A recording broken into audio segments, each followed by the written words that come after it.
جب اللہ کسی سے ارادہ کرتے ہیں کہ اس کو دین کی سمجھ عطا فرمائیں تو پھر اللہ تعالیٰ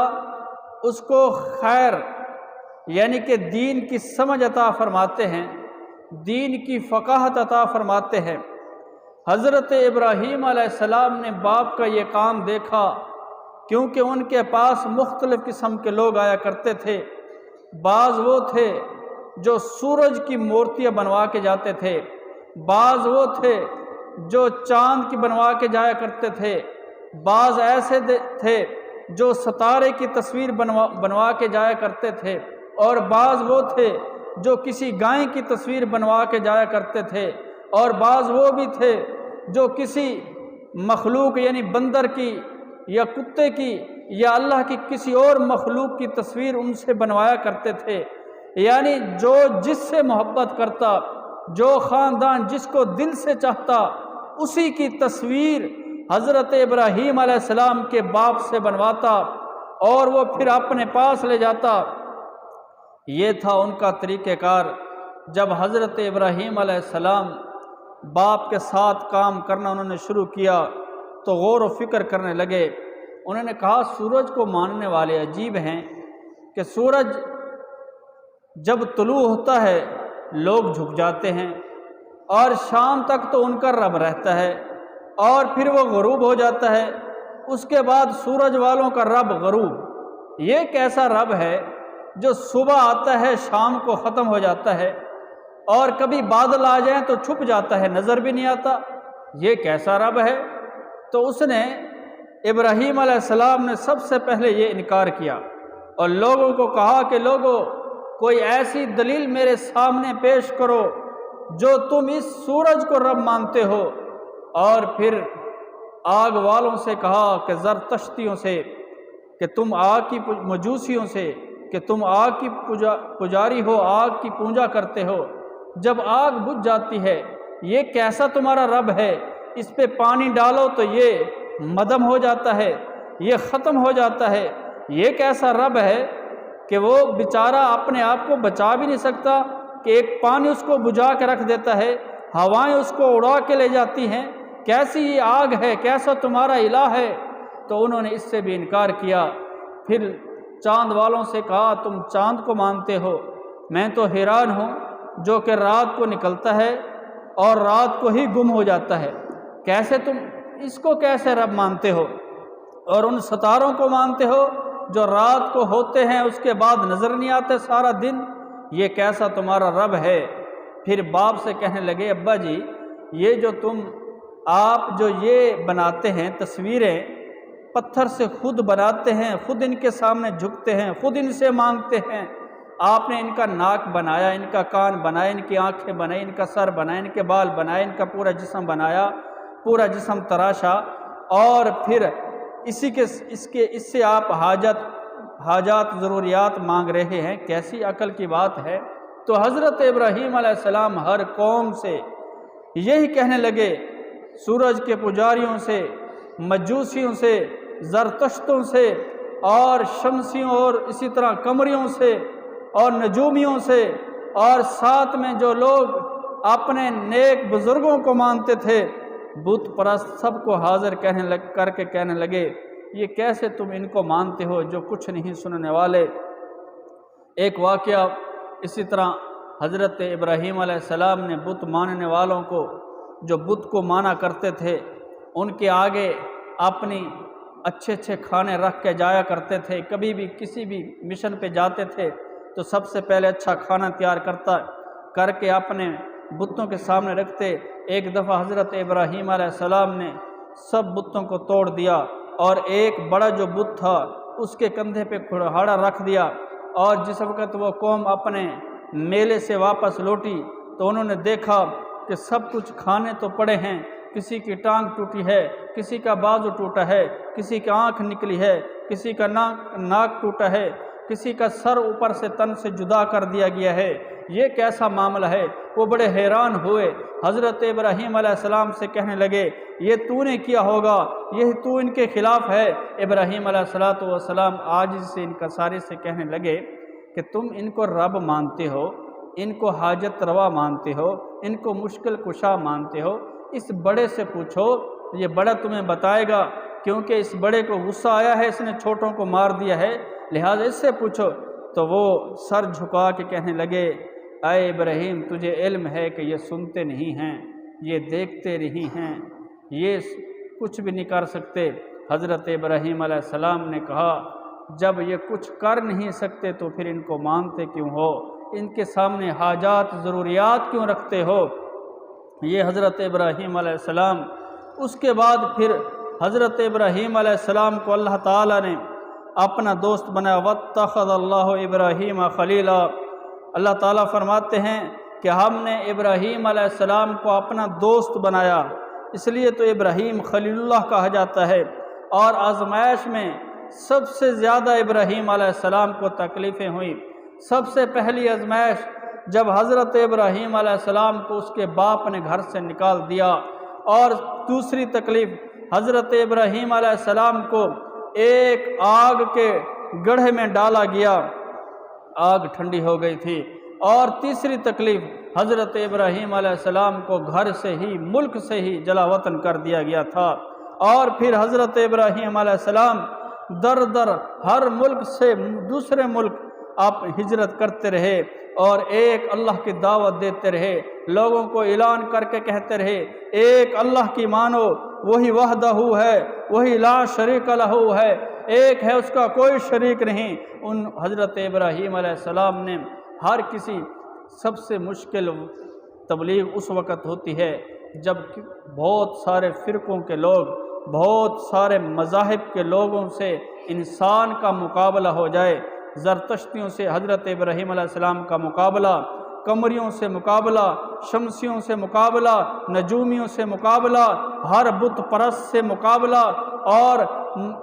مجوسیوں سے مقابلہ۔ یعنی حضرت ابراہیم علیہ السلام نے ہر مذہب والے سے، ہر مشرک سے مقابلہ کیا، اور اکیلے ہیں آپ، حنیفاً اکیلے ہیں، یک طرفہ ہیں۔ ان ابراہیم کان امہ، اللہ تبارک و تعالیٰ فرماتے ہیں کہ ابراہیم علیہ السلام بھی ایک امت ہے، قانتا للہ، جو کہ اللہ کی فرما برداری کرنے والے ہیں۔ اس سے معلوم ہوا کہ اگر ایک انسان سچا ہے،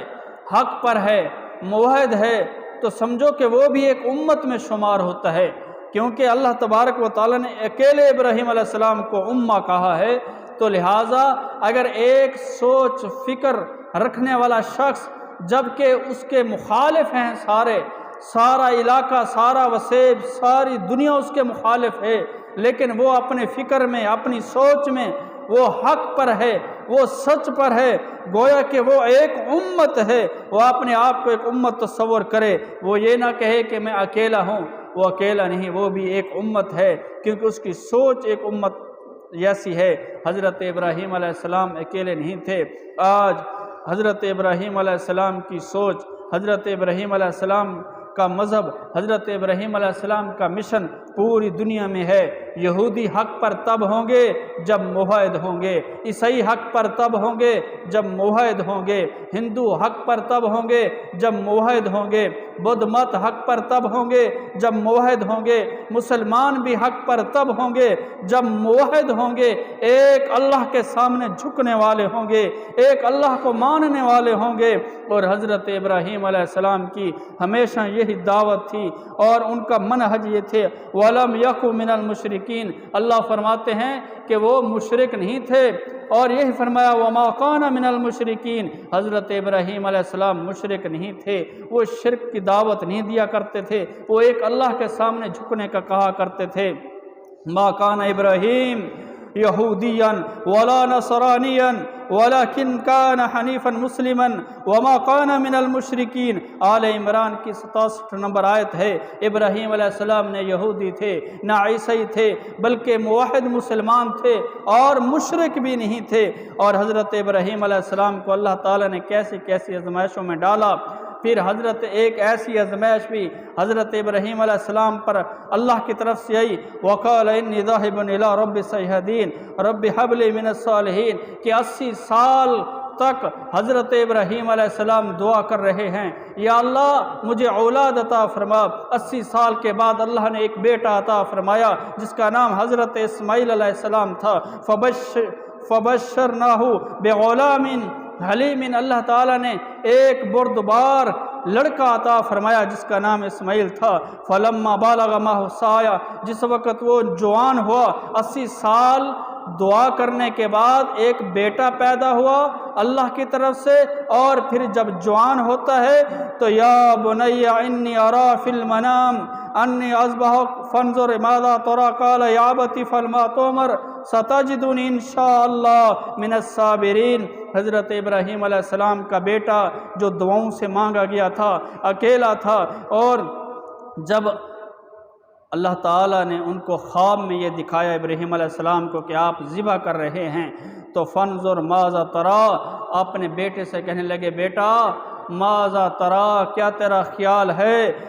میں نے خواب میں دیکھا ہے کہ میں تجھے ذبح کر رہا ہوں اللہ کے حکم سے۔ آگے بیٹے نے یہ نہیں کہا نہیں باپ تو ظالم ہے، مجھے ذبح کرے گا، مجھے مارے گا، میں گھر سے نکل جاؤں گا، نہیں۔ بیٹے نے فوراً فرما برداری کرتے ہوئے باپ کی بات مانتے ہوئے کہا یا ابت افعل ما تؤمر، اے میرے باپ جو اللہ نے تجھے حکم دیا ہے اس کو بجا لا، اگر اللہ کا یہ حکم ہے ستجدنی ان شاء اللہ من الصابرین، اے میرے باپ تو مجھے صبر کرنے والوں میں سے پائے گا۔ اگر مجھے ذبح کرنا چاہتا ہے، یہ اللہ کا حکم ہے تو ذبح کر دے۔ اس لیے آج کی اولادیں بھی ہیں، آج کی اولادوں کو اگر آپ کہیں ذبح کرنے تو دور کی بات ہے، آپ صرف نماز کا ان کو کہہ دیں کہ بیٹا نماز پڑھیں صبح کی، تو وہ کہتا ہے بوڑھا سونے نہیں دیتا،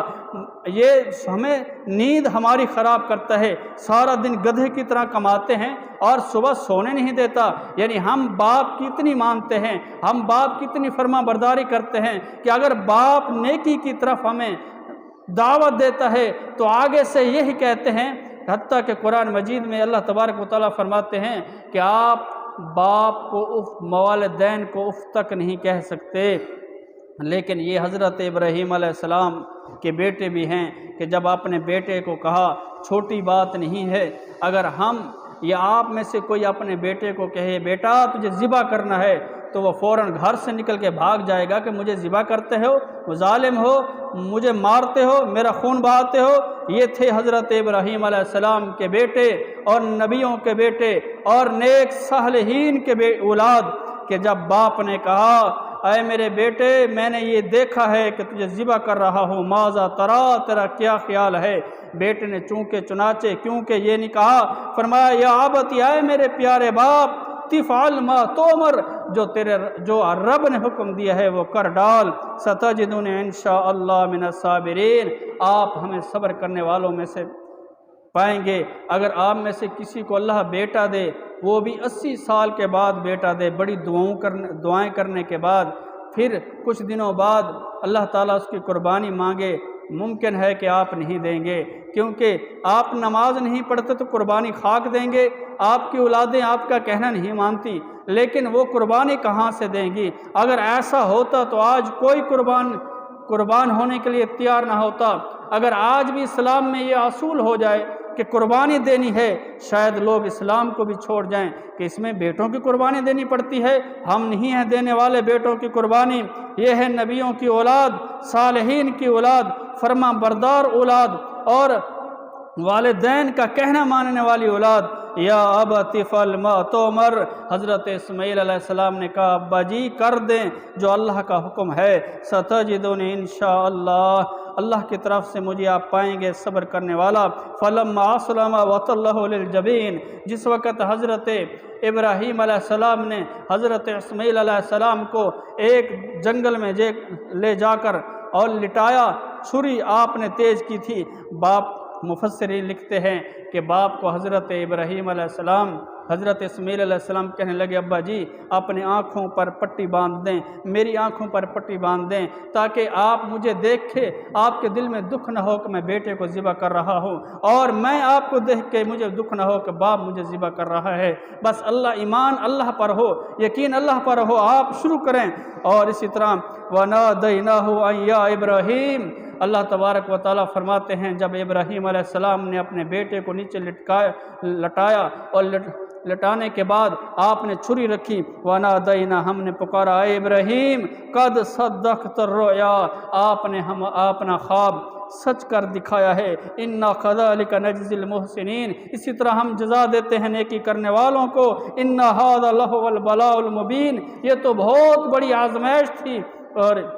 یہ چھوٹی آزمائش تو نہیں ہے کہ کوئی اپنے بیٹے کو ذبح کرے، یہ بہت بڑی آزمائش تھی اللہ تعالیٰ کی طرف سے۔ اور اللہ تعالیٰ فرماتے ہیں کہ آپ نے ہماری آزمائش پر پورے اترے ہیں، اِنَّا كَذَلِكَ نَجْزِي الْمُحْسِنِينَ، اسی طرح ہم جزا دیتے ہیں نیکی کرنے والوں کو۔ اور اللہ تعالیٰ نے سب سے پہلی جزا دی وَفَدَيْنَاهُ بِذِبْحٍ عَظِيمٍ، اللہ تعالیٰ نے ایک دمبا جنت سے بھیجا فرشتے کے ذریعے، آپ نے اس پر چھری پھیری، اسی کا گوشت کھایا۔ آج وہی سنت ہے جو آن قریب آنے والی ہے، ہر حاجی ایک قربانی دینے والا ہے، ہر مسلمان کلمہ گو ایک قربانی کرنے والا ہے۔ سنت کس کی ہے، طریقہ کس کا ہے؟ اللہ تعالیٰ یہ حضرت ابراہیم علیہ السلام کا ہے، اسی طرح ہم جزا دیتے ہیں۔ اس لیے نیک لوگوں کی نیکیاں ہمیشہ باقی رہتی ہیں، کئی صدیوں تک، کئی سو سالوں تک۔ حضرت ابراہیم علیہ السلام نے کتنی صدیاں پہلے یہ کام عمل کیا تھا، اللہ کو عمل اتنا پسند آیا اور اللہ نے اس عمل کو دنیا میں ہمیشہ باقی رکھا۔ آج ہر فرد، ہر انسان، ہر حاجی قربانی، ہر مسلمان قربانی کرنے کے لیے تیار ہے، جانور ذبح کرنے کے لیے تیار ہے، کیونکہ یہ حضرت اسماعیل اور حضرت ابراہیم علیہ السلام کی سنت ہے۔ اور جتنے بھی حج کے وہ ارکان ہیں اس میں سب سے زیادہ، سب سے جو اصل نمونہ ہے، جو سنت ہے، جو طریقہ ہے، وہ حضرت ہاجر علیہ السلام کا ہے، یا حضرت ابراہیم علیہ السلام کا ہے۔ اللہ تعالیٰ سے دعا ہے کہ اللہ